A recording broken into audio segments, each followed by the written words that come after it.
Today's Bible story comes from the Spark Story Bible. It's published by Spark House Publishing, and we hope you'll be able to follow along at home in your Spark Story Bible. Today's story is about the first sin. This is also told in Genesis. One of the animals that God created was very tricky, the serpent. The serpent was clever and sly and usually up to no good. Did God really say you can't eat the fruit from the trees in the garden? The serpent hissed softly to Eve. No, said Eve. God said we can eat fruit from all the trees in the garden except the tree in the middle of the garden. God said not to eat from that one, not even to touch it. The serpent smiled a sneaky little smile. Ha! God doesn't want you to eat from that fruit of the tree because if you do, you'll know everything. You'll be just like God. The serpent hissed in his sly way. Eve looked at the tree in the middle. The fruit sure looked good. So she ate some, and she gave some to Adam too. And as soon as they ate the fruit, everything changed. Adam and Eve became very embarrassed and shy. They sewed some leaves together, making some pretend clothes to try and cover up their bodies. They stood nervously behind bushes. Then they heard God walking around the garden, and God called out to them, "Yoo-hoo, where are you?" Adam and Eve hid. "Hey, where'd you go?" said God. Adam peeked out from behind some vines. He said, "I heard you and I was afraid." "Why were you afraid?" asked God. "Well, I'm naked for one thing," said Adam, who was quite embarrassed, "so I hid." "I see," God replied. "Who told you that you were naked?" Adam said nothing. "Did you eat from the tree I told you not to eat from?" asked God. "Eve gave it to me," Adam blurted out. "The serpent made me," exclaimed Eve. "He tricked me." God sighed. "I told you not to eat from that tree. Because you've done what I told you not to, life will be difficult for you now. You'll have to leave this beautiful garden and work very hard to get the things you need. Now you will know what it is to be unhappy, and someday you will die.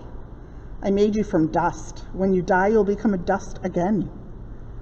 God made some real clothes for Adam and Eve and sent them out in the big world, and God was with them everywhere they went. The question at the end of our story, what kinds of hard work do you think Adam and Eve will have to do out in the world? Today's story tells about Adam and Eve and the sin of not listening to God and doing what God told them not to. Now this is hard because they had a really great place to live. They had the Garden of Eden. Everything was beautiful and wonderful. They were allowed to eat all the different fruits from all the different trees except just one tree. And they still only wanted just the fruit from that one tree.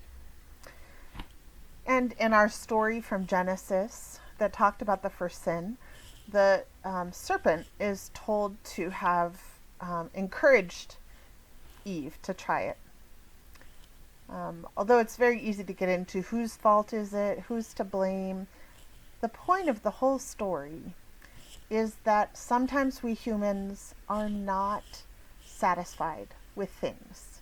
If we are told, don't go anywhere except to that one small place over there, sometimes that's the only thing we can think of.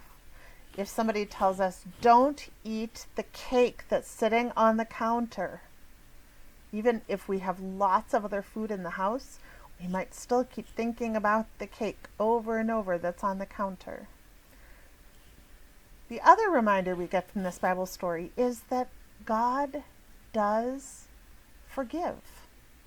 And that even though things changed dramatically in the Garden of Eden after this story, God was still with Adam and Eve and all the people that came after that.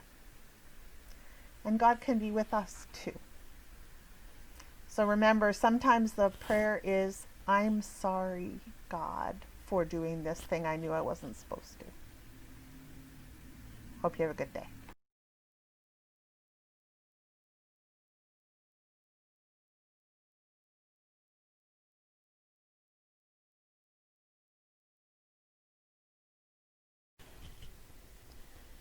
Dear God, forgive us when we do things that hurt you or the earth or our neighbors. Amen.